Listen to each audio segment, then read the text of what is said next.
from Indian history about Purandara Dasa. Let's begin. Purandara Dasa was born as the only son of a diamond merchant, Varadappa Nayaka and Leelavati, in 1484 CE in a place called Kshemapura near Tirthahalli in the state of Karnataka. He was named Srinivasa Nayaka by his parents. Srinivasa received a good education according to family traditions, and he acquired proficiency in Kannada, Sanskrit and the sacred music. When Srinivasa was just 16 years old, he was married to a young pious girl, Saraswati Bai. When he was 20 years old, his parents passed away. Srinivasa inherited his father's business of gemstones and pawning. Srinivasa was a very shrewd businessman, and soon he prospered so much that he came to be known as Navakoti Narayana, which means he was an abundantly rich man worth 90 millions.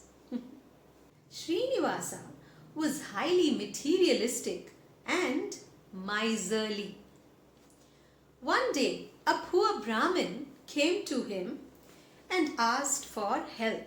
He said, "Hey Srinivasa, I want to perform the sacred thread ceremony of my son and I'm short of money. So please, can you help me?" And Srinivasa had never done any charity in his life, and so he totally refused to help this Brahmin. This Brahmin then went to Srinivasa's house and asked his wife Saraswati for help. Saraswati was a very kind-hearted lady, and she immediately took off her nose ring, which was a diamond nose ring, and gave it to this Brahmin. This Brahmin then went back to Srinivasa and gave him this diamond nose ring and said, "Now, here is the jewelry. Now, since you do pawning business, please keep this and give me some money in exchange. You don't need to do any charity." So Srinivasa, as soon as he saw this diamond nose ring, he said, "Oh, this looks like my wife's nose ring." He said, "Hey, who gave you this? Where did you get it from? Did you steal it? Tell me the truth." And the Brahmin said, No, I didn't steal from anywhere. A very good person donated it to me." So Srinivasa thought a little and then he said, "All right."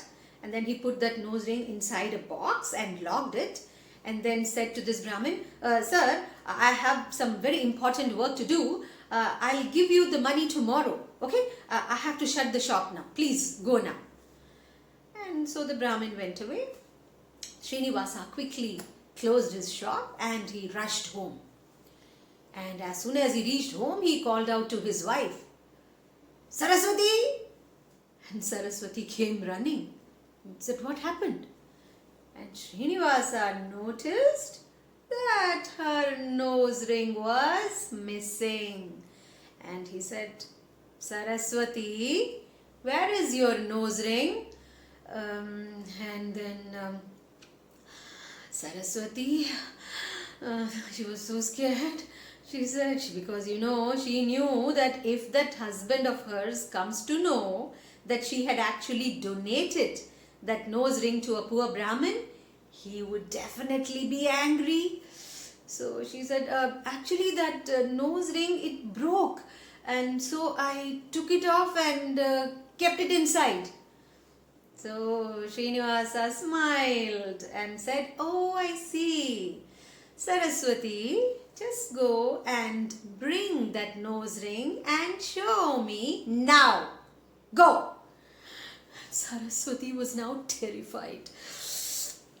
She didn't know what to do. She ran to the prayer room and prayed to her favorite Lord Krishna. Said, "Oh Krishna, please help me. What do I do now? Please help." And she could hear her husband calling out to her, "Saraswati, bring me that nose ring. What are you doing?" And Saraswati didn't know what to do. She did not have the courage to face her husband. So she decided to end her life. So she took some poison in a cup and she was just about to drink it, and then there was a sound, ting, and she saw that in the cup there was a diamond nose ring, and it looked exactly like her nose ring. She was stunned. She just couldn't believe her eyes. And then she ran to her husband and showed him that diamond ring in the cup. And then she narrated everything that had happened. When Srinivasa saw the nose ring there, you remember he had locked up that nose ring in his shop.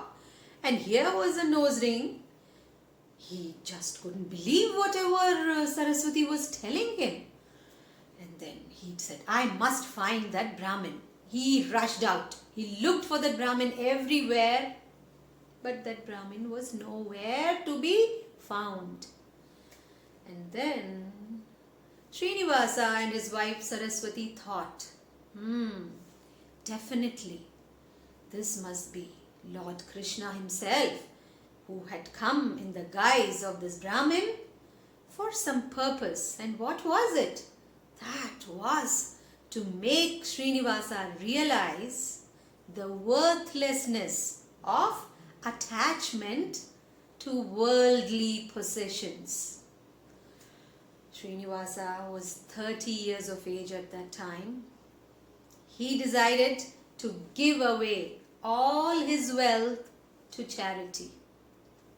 He abandoned his house, and along with his family, he started leading the life of a mendicant, living on alms and singing the glory of the Lord. As he was wandering, he came across the holy sage Vyasatirtha. This sage Vyasatirtha was the Rajaguru at the Vijayanagara Empire, where Krishnadevaraya was the king. Vyasatirtha made Srinivasa Nayaka his disciple and named him Purandara Dasa. This was in the year 1524. So Purandara Dasa was 40 years old by now. Then he went around singing the praises of the Lord. He composed soul-stirring songs. He traveled the length and breadth of the Vijayanagara Empire in Karnataka. Then he went to Tirupati. Then he went to Pandharapura. He sang several songs in the darbar of the king Krishnadevaraya also. Purandara Dasa systematized the teaching of Carnatic classical music. He introduced the raga Maya Malava Gaula as the fundamental scale for teaching music. And he also fashioned graded lessons. He introduced folk ragas in the mainstream so that even common man could learn and sing. He lived up to the ripe old age of 80. During his lifetime, do you know how many songs he had composed? 475,000 songs. Most of his compositions were in most of his compositions were in Kannada and some were in Sanskrit. And in all his compositions, his pen name was Purandara Vittala. You see, Purandara Dasa was a performer, a musicologist, a composer, and the founder of musical pedagogy. Do you know what is musical pedagogy? It is to do with teaching music. So for all these reasons and for the influence that he had on Carnatic classical music, he is known as Sangeeta Pitamaha. Do you know what it means? The grandfather of Carnatic classical music. He passed away on 2nd January 1564 in Hampi. The end. So, what have we learned from the story? I think quite a lot. We should be kind-hearted. We should not be materialistic. We should not be miserly. And we should not have unnecessary attachment to worldly possessions. And most of all, we should give back to the society in some way or the other. Alright, now please remember to share my video, subscribe to it, and of course like it. Alright, I'll be back very soon with yet another story.